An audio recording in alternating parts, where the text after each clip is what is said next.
الحمد لوليه والصلاة على نبيه وعلى آله وأصحابه أجمعين. أما بعد فأعوذ بالله من الشيطان الرجيم. بسم الله الرحمن الرحيم. الذين كفروا وصدوا عن سبيل الله أضل أعمالهم والذين آمنوا وعملوا الصالحات وآمنوا بما نزل على محمد وهو الحق من ربهم كفر عنهم سيئاتهم وأصلح بالهم ذلك بأن الذين كفروا اتبعوا الباطل وأن الذين آمنوا اتبعوا الحق من ربهم كذلك يضرب الله للناس أمثالهم صدق اللہ العلی العظیم۔ ترجمہ: وہ لوگ جنہوں نے کفر کیا اور روکا اللہ کے راستے سے، اللہ نے ضائع کر دی ہیں ان کے اعمال، اور وہ لوگ جو ایمان لائے اور جنہوں نے اچھے کام کیے اور ایمان لائے اس چیز پر جس کو نازل کیا گیا حضرت محمد صلی اللہ علیہ وآلہ وسلم پر،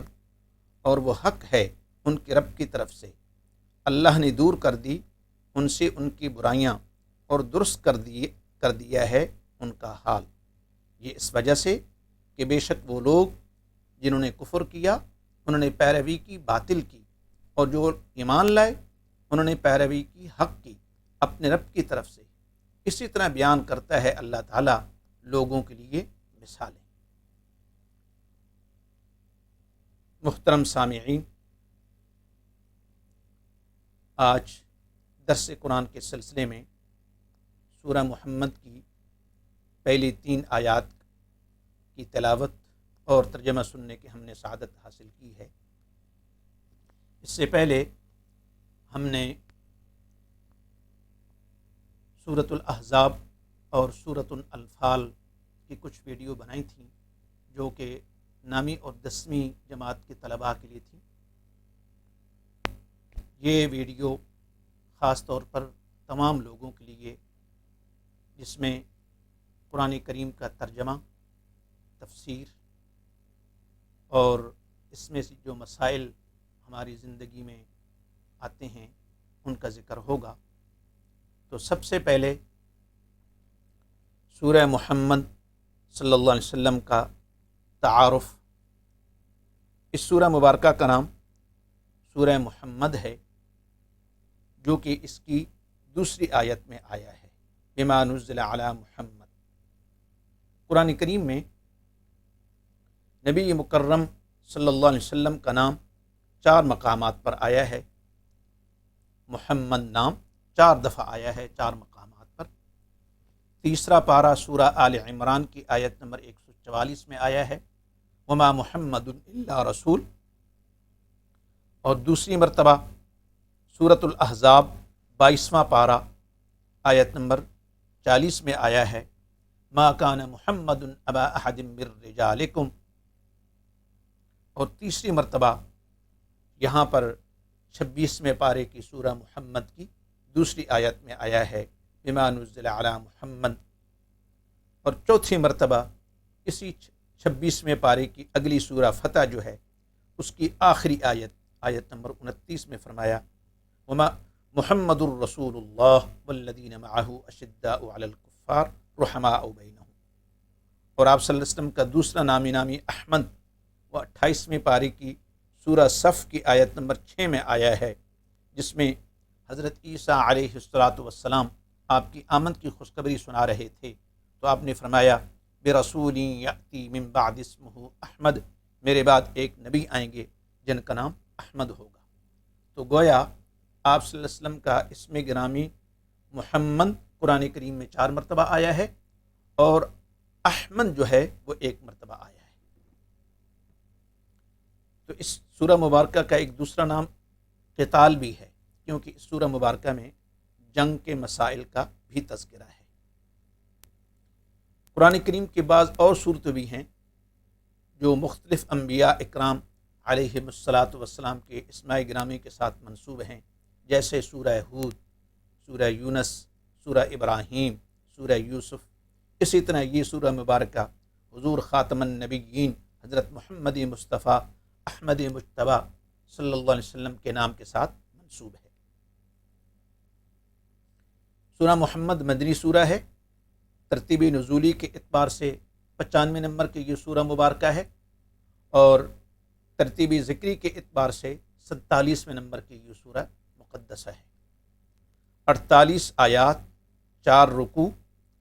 558 کلمات،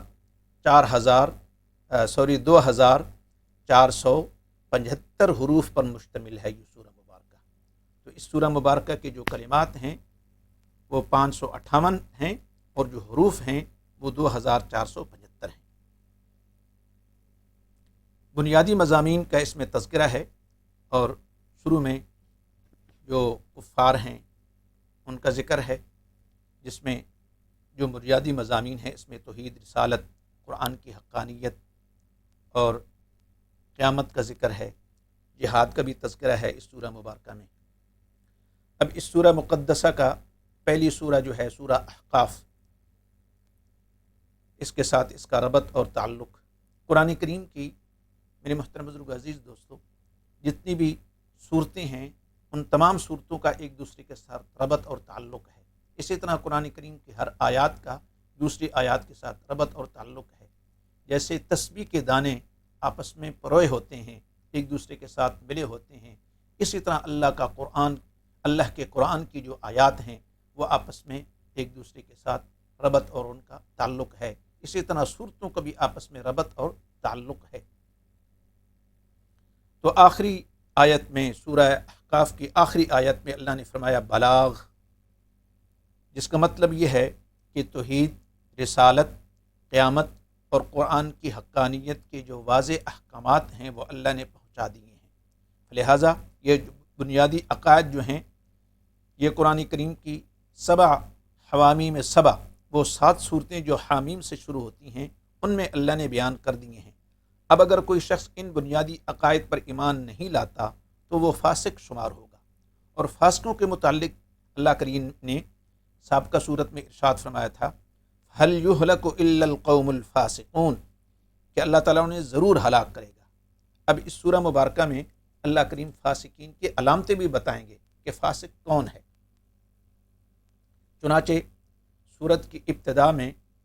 اللہ کریم نے جو پہلی آیہ مبارکہ ہے اس میں ارشاد فرمایا کہ الذین کفروا وصدوا عن سبیل اللہ، کافر وہ لوگ ہیں جو کفر کا شیوہ اختیار کرتے ہیں، یعنی توحید، رسالت، قیامت اور قرآن کی حقانیت کو تسلیم نہیں کرتے۔ لہٰذا ایسے جو لوگ ہیں وہ لوگوں کو اللہ کے راستے سے بھی روکنے کی کوشش کرتے ہیں، تو ایسے لوگوں کو اللہ کریم تباہ و برباد فرمائیں گے۔ اب فاسق اور جو کفار ہیں ان کی ہلاکت کی 2 صورتیں ہیں۔ ایک صورت تو یہ ہے کہ اللہ کریم براہ راست ان پر عذاب نازل کرتا ہے، جیسے قوم عاد، قوم سمود، قوم لوط اور قوم فرعون پر اللہ کا عذاب آیا اور وہ اللہ نے ان کو نیست و نابود کر دیا، اور آنے والی قوموں کے لیے اللہ نے ان کو نشان عبرت بنایا۔ دوسری صورت یہ ہے کہ جنگ کی صورت میں اللہ تعالیٰ اہل ایمان کے ہاتھوں کفار کو شکست دیتے ہیں، جیسے حضرت داؤد علیہ السلام کے زمانے میں طالوت کے ہاتھوں قوم عمالقہ کی تباہی ہوئی۔ اسی طرح نبی مکرم صلی اللہ علیہ وسلم کے ہاتھوں سب سے پہلے غزوہ بدر کے مقام پر کفار کو شکست ہوئی، پھر آہستہ آہستہ پوری جزیرۃ العرب سے کفر کا خاتمہ ہوا۔ جہاد کا حکم مدنی دور میں ہوا۔ مکی جو دور ہے 13 سالہ کا، اس میں جہاد کا حکم نہیں آیا، بلکہ نبی کریم صلی اللہ علیہ وآلہ وسلم نے اپنے جانثاروں کے ساتھ مل کر بڑی جان فشانی کے ساتھ اپنی جان پر کھیل کر لوگوں تک اللہ کا دین پہنچایا، اور مکی زندگی میں 4 بنیادی جو احکامات تھے ان کی تبلیغ ہوئی، اللہ کی توحید کی، رسالت کی، قیامت کی اور مکارم اخلاق کا تذکرہ ہوا مکی زندگی میں۔ قرآن کریم کی 114 صورتوں میں سے 86 صورتیں مکی ہیں، ان میں یہ بنیادی احکامات آئے ہیں۔ اور دوسری نشانی یہ بھی ہے کہ مکی صورتوں میں خطاب یا ایھا الناس کے الفاظ میں ہوتا ہے، اے لوگو، اور 114 صورتوں میں سے 28 صورتیں مدنی ہیں، اور جو مدنی صورتیں ہیں ان میں خطاب یا ایھا الذین آمنوا سے ہوتا ہے، اے ایمان والو، اور باقی سارا جو اسلام آیا وہ مدنی زندگی میں آیا۔ چنانچہ مدینہ طیبہ میں جب آپ صلی اللہ علیہ وسلم آئے تو اس وقت جہاد کا حکم ہوا، اور قرآن کریم کی سورہ بقرہ، سورہ آل عمران، سورۃ المائدہ، سورہ انفال، سورہ توبہ، سورہ احزاب اور سورہ محمد میں اللہ کریم نے جہاد کے احکامات نازل کیے ہیں، اور سورہ فتح میں اللہ کریم نے جنگ کے نتیجے میں اہل ایمان کو فتح کی خوشخبری سنائی ہے، اور ارشاد فرمایا انا فتحنا لک فتحا مبینا، ہم آپ کو واضح فتح عطا فرمائیں گے۔ جہاد شروع کرنے سے پہلے اس کی مکمل تیاری کی ضرورت ہوتی ہے، اس لیے اس کی تیاری کے سلسلے میں ایک جماعت کی ضرورت ہوتی ہے، اور ہر جماعت کا ایک امیر ہونا چاہیے جس کی قیادت میں اہل ایمان جہاد کا فریضہ انجام دیں۔ مکمل ایک منظم جماعت ہونی چاہیے۔ چنانچہ اللہ کریم نے اپنے نبی پاک صلی اللہ علیہ وسلم کو پہلے مدینہ کی طرف ہجرت کروائی، مکہ سے مدینہ کی طرف ہجرت کروائی، پھر مدینہ میں آ کر ایک اسلامی ریاست بنائی، مسلمانوں کی ایک منظم جماعت تیار کی جن کو صحابہ اکرام کہتے ہیں، جس کا تذکرہ اللہ کریم نے سورہ فتح کی آخری آیت میں فرمایا محمد الرسول اللہ والذین معہ اشداء علی الکفار رحماء بینہم، کہ محمد صلی اللہ علیہ وآلہ وسلم اللہ کے رسول ہیں، اور جو ان کے دوست ہیں، جو ان کے ساتھی ہیں، فرمایا اشداء علی الکفار رحماء بینہم، کفار پر تو بڑے سخت ہیں اور آپس میں رحم دل ہیں۔ تو ان کے اوصاف اور ان کے خصائل اور ان کے فضائل اللہ نے بیان کر کے آنے والی نسلوں کو حکم دیا کہ ان کے نقش قدم پر چل کر ان کو نمونہ بنا کر چلو، اور جب تک ان کو نمونہ بنا کر نہیں چلو گے تو تمہیں کامیابی نہیں ملے گی، ان کو نمونہ بنا کر چلو گے تو تمہیں کامیابی ملے گی۔ چنانچہ اہل ایمان جب تک اپنے اسلاف کے نقش قدم پر چلتے رہے، قرآن و حدیث پر چلتے رہے، ایمان اور اسلام پہ چلتے رہے، تو مکمل کامیابیاں ان کو ملتے رہیں۔ اس لیے مسلمانوں کی تاریخ ایسی قربانیوں سے بھری پڑی ہے۔ چنانچہ حضرت عثمان غنی رضی اللہ عنہ کے دور حکومت میں جب خاقانیوں نے خراسان پر حملہ کیا تو اس وقت دشمن کی 3 لاکھ فوج کے مقابلے میں مسلمانوں کی کل پونجی 10,000 تھی، تو 3 لاکھ کے مقابلے میں 10,000 صحابہ اکرام گئے۔ مسلمانوں نے ان سے ٹکر لی، خوف نہیں کھایا، مسلمانوں کا اگرچہ بہت زیادہ نقصان بھی ہوا لیکن جم کر لڑتے رہے، آخر کار اللہ کریم نے مسلمانوں کو فتح عطا فرمائی اور بہت سارے علاقوں پر قبضہ بھی کر لیا مسلمانوں نے۔ اب باقاعدہ ہم تفسیر شروع کرتے ہیں۔ پہلی آیا مبارکہ الذین کفروا وصدوا، الذین کفروا پہلا جملہ پہلی آیت کا، راہ حق میں رکاوٹ، فرمایا جنہوں نے کفر کا شیوہ اختیار کیا وہ کیا کرتے ہیں؟ دوسرا جملہ وصدوا عن سبیل اللہ، اللہ کے راستے سے روکتے ہیں۔ مراد کیا ہے؟ کفار جو اللہ کی توحید، رسالت، قیامت، جزائے عمل اور قرآن کی حقانیت کو تسلیم نہیں کرتے بلکہ الٹا نبیوں کو تکلیف پہنچاتے ہیں۔ آگے وصدوا عن سبیل اللہ، جہاں تک اسلام کے راستے سے روکنے کا تعلق ہے تو اس کا میدان بہت وسیع ہے۔ ایک رکاوٹ تو ظاہری ہے، جہاں پر کفار کا غلبہ ہوتا ہے وہاں پر اہل ایمان کو شعائر دین پر عمل کرنے سے روکا جاتا ہے، جیسے آج کل ہم دیکھتے ہیں کہ یورپ میں مسلمانوں کے ساتھ مذاق اڑایا جاتا ہے، مسلمان خواتین اگر پردہ کرتی ہیں تو پردے کے ساتھ مذاق اڑایا جاتا ہے، قرآن کے ساتھ مذاق اڑایا جاتا ہے، اسی طرح نبی کی شان میں گستاخی بے ادبی کی جاتی ہے۔ بڑی عجیب بات ہے کہ گستاخیاں بے ادبیاں کفار کرتے ہیں اور پھر بھی تانا دیتے ہیں مسلمانوں کے کہ مسلمان بڑے تاریک ذہن کے ہوتے ہیں، بڑے انتہا پسند ہوتے ہیں۔ حالانکہ مسلمان تو کسی کو تنگ نہیں کرتے، کسی کو پریشان نہیں کرتے، لیکن کفار جو ہیں وہ مسلمانوں کو پریشان بھی کرتے ہیں اور روشن خیال بھی ہوتے ہیں۔ بہرکیف دوسرا طریقہ راہ حق سے روکنے کا دوسرا طریقہ یہ ہے کہ اسلام کے خلاف سازش کرنا اور اہل ایمان کو دین حق سے بدظن کرنے کے لیے اور نئی آنے والی نسلوں کے دلوں میں اسلام کے بارے میں شکوک و شبہات پیدا کر کے ان کو اسلام قبول کرنے سے روکنا، اسلام پر عمل پیرا ہونے سے روکنا۔ یہ بھی ایک طریقہ ہے کہ اسلام کے بارے میں شکوک و شبہات پیدا کیے اور پھر مختلف حربے سے، مختلف NGOs کے ذریعے سے کفار جو ہے وہ مسلمانوں کو دین سے روکنے کی کوشش کرتے ہیں۔ جو افریقہ اور جنوبی ایشیا کے پسماندہ ممالک ہیں ان میں یہی حربہ استعمال کیا جاتا ہے کہ مختلف رفاع عامہ کے کاموں کے آڑ میں مسلمانوں کو اسلام سے بدظن کیا جاتا ہے۔ بدقسمتی ہے کہ 7ویں صدی ہجری میں مسلمانوں کا زوال شروع ہوا، آج تک قدم نہیں سنبھل سکے، حالانکہ مسلمان قوم وہ قوم تھی جو ہمدردی لوگوں کے ساتھ کیے کرتے تھے، اور حقیقی ہمدرد جو قوم ہے وہ مسلم قوم ہے، لیکن 50 سے زیادہ اسلامی ممالک ہونے کے باوجود آج تک مسلمان صحیح ان کا کوئی پرسن حال نہیں ہے۔ وجہ کیا ہے کہ مسلمانوں نے اپنے قرآن کو چھوڑ دیا ہے، مسلمانوں نے دین پر عمل کرنا چھوڑ دیا ہے، جس وجہ سے اللہ کی نظروں سے گرے جا رہے ہیں۔ اس لیے میرے محترم بزرگ عزیز دوستو، ہم اللہ کی دین پر عمل کریں گے، قرآن کو سمجھیں گے، قرآن پر عمل کریں گے تو اللہ کی مدد نصرت ہمارے ساتھ شامل حال ہوگی۔ میری بھی یہ چھوٹی سی کاوش اسی لیے ہے کہ اللہ کریم ہمیں قرآن کو سمجھنے کی توفیق عطا فرمائے۔ پہلی آیا مبارکہ کا آخری جملہ اعمال کا ضیاء، فرمایا اضل اعمالہم، جن لوگوں نے کفر کا شیوہ اختیار کیا اور لوگوں کو اللہ کے راستے سے روکا، اللہ نے ان کے اعمال ضائع کر دیے۔ یعنی اعمال کی قبولیت کا دار و مدار ایمان پر ہے، اگر ایمان نہیں ہے تو کوئی بھی رفاع عامہ کا کام ہے، کوئی بھی اچھا کام ہے، وہ اللہ کے ہاں مقبول نہیں ہے۔ اچھے کام کی قبولیت کے لیے ایمان شرط ہے۔ فرمایا من عمل صالحا من ذکر او انثی وهو مؤمن فلنحیینہ حیاۃ طیبہ، جو تم میں سے نیک عمل کرے، مرد ہو یا عورت، شرط یہ کہ ایمان والا ہو تو ہم اس کے اعمال کو قبول کریں گے، اور اگر ایمان والا نہیں ہے، کافر ہے، تو دنیا میں ان کو رفاع عامہ کی کاموں کی وجہ سے عزت مل جائے گی، شہرت مل جائے گی، نیک نامی مل جائے گی، لیکن وما لہم فی الآخرۃ من خلاق، آخرت میں اس کا کچھ حصہ نہیں ہے۔ اسی طرح اللہ کریم سورہ کہف میں فرمایا الذین ضل سعیہم فی الحیاۃ الدنیا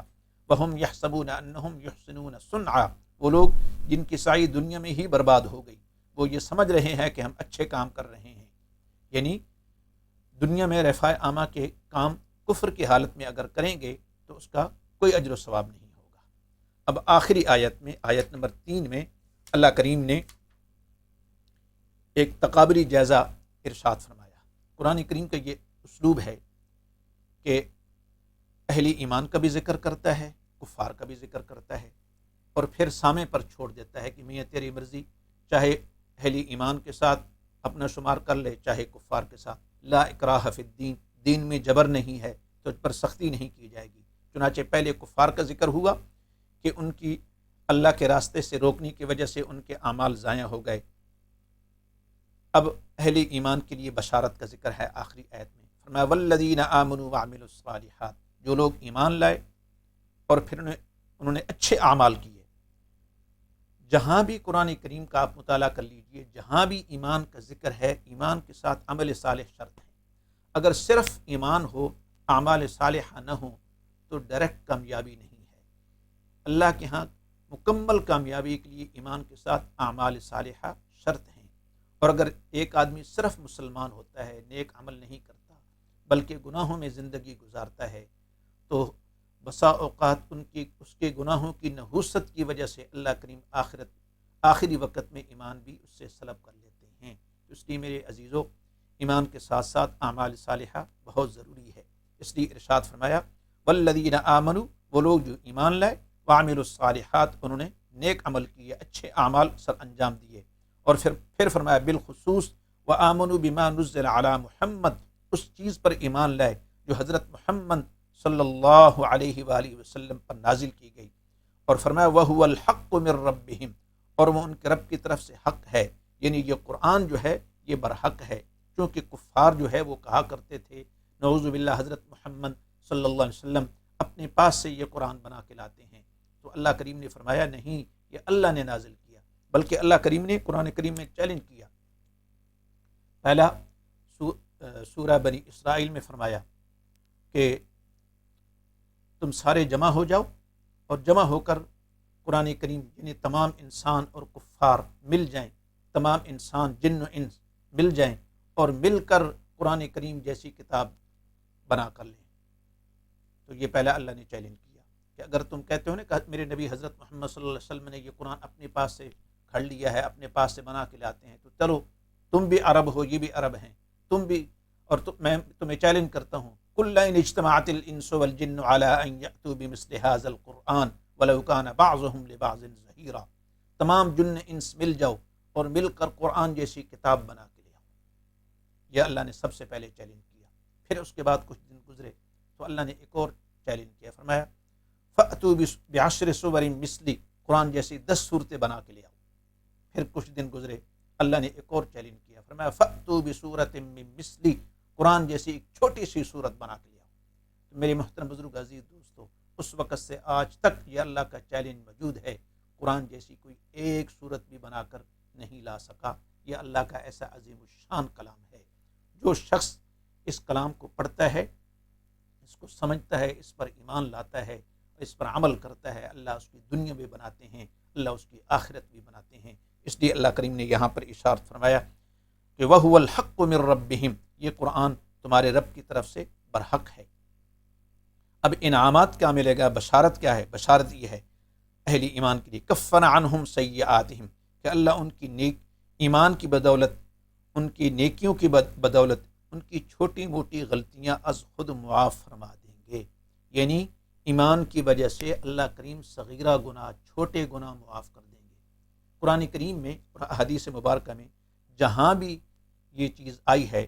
کہ اعمال، نیک اعمال کی وجہ سے گناہ مٹ رہے ہیں، وہاں پر صغیرہ گناہ موجود ہیں۔ جو کبیرہ گناہ ہیں، جو بڑے گناہ ہیں، مثلا شرک کرنا، والدین کی نافرمانی کرنا، کسی کا حق مارنا، حق تلفی کرنا،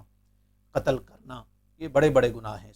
کبیرہ گناہ ہیں، ان کے لیے مستقل توبہ کرنی پڑتی ہے۔ اور جب انسان صدق دل سے توبہ کرتا ہے تو اللہ کے نبی کا فرمان ہے التائب من الذنب کمن لا ذنب لہ، توبہ کرنے والا ایسا ہے کہ جیسے اس نے گناہ کیا ہی نہیں۔ اس لیے دنیا ایسی جگہ ہے جہاں پر ہم توبہ کر کے اپنے تمام گناہ اللہ سے بخشوا سکتے ہیں۔ تو کبیرہ گناہوں کے لیے مستقل توبہ کرنی پڑتی ہے، اور جو صغیرہ گناہ ہیں وہ نیک اعمال سے اور ایمان کی بدولت اللہ کریم معاف فرما دیتے ہیں۔ دوسرا انعام وَأَصْلَحَ بَالَهُمْ، اللہ ان کے حالات درست کر دیتا ہے۔ دیکھیں ہر انسان چاہتا ہے میرے حالات درست ہوں، تو اس کا نسخہ اللہ نے اس آیت میں بتا دیا کہ اگر تم اپنے حالات کو درست کرنا چاہتے ہو تو ایمان کے ساتھ اعمال صالحہ کرو، اللہ تمہارے حالات بھی درست کر دے گا۔ آگے فرمایا ذَلِكَ بِأَنَّ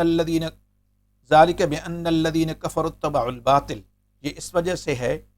یعنی اللہ کریم ایمان والوں کے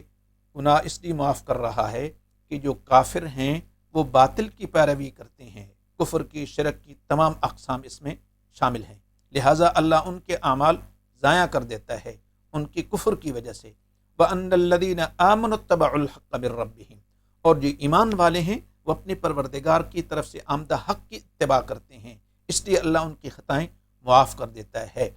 کہ اللہ کریم